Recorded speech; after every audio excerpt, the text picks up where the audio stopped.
जय सनातन मित्रों, आज हम बात करने वाले हैं एक आदर्श विद्यार्थी के गुणों के विषय में। एक आदर्श विद्यार्थी के क्या गुण होने चाहिए। तो आचार्य चाणक्य बताते हैं कि एक विद्यार्थी के अंदर 5 गुण होने चाहिए। वे 5 गुण क्या है, आइए जानते हैं।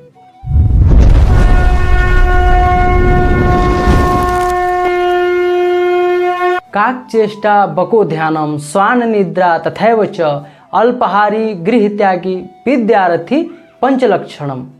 आइए इन 5 लक्षणों को एक एक करके जानते हैं। तो पहला है काकचेष्टा। काक का अर्थ होता है कौवा। कैसे एक रोटी के टुकड़े को आकाश में जब उछाला जाता है तो कौवा उसे जमीन पर गिरने से पहले ही पकड़ लेता है। और प्यासे कौवे की कहानी तो सर्वविदित है। कैसे प्यासा कौवा थोड़े से पानी को अपने सूझबूझ से ऊपर लाकर पीकर अपना प्यास बुझाता है।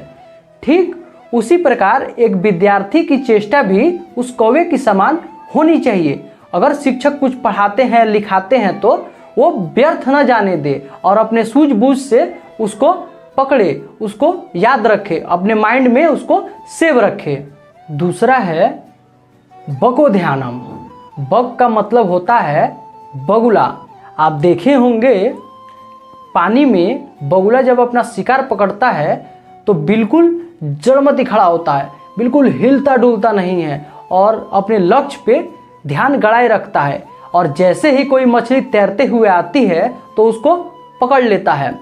विद्यार्थी का भी ध्यान बिल्कुल उस बगुले की समान होना चाहिए, अपने लक्ष्य पर से बिल्कुल नहीं भटकना चाहिए। तीसरा है स्वान निद्रा। स्वान का अर्थ होता है कुत्ता और निद्रा का मतलब होता है नींद।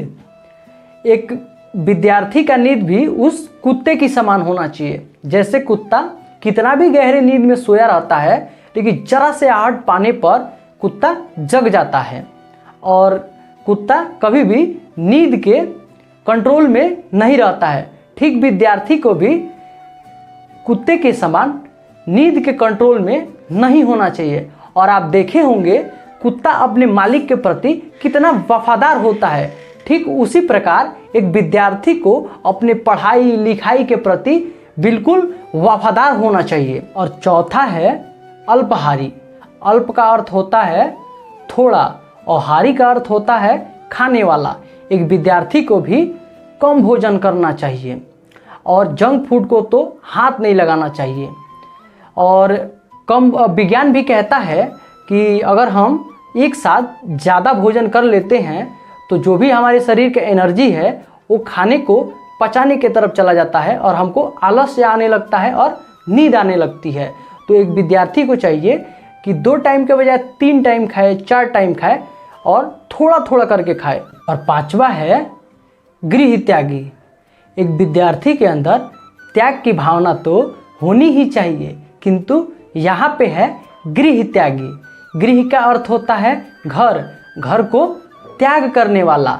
जब भी कभी उच्च शिक्षा प्राप्त करने के लिए घर से बाहर जाना पड़े तो उसको घर का कोई मोह ना हो और वो आसानी से घर को छोड़कर उच्च शिक्षा प्राप्त करने के लिए जा सके।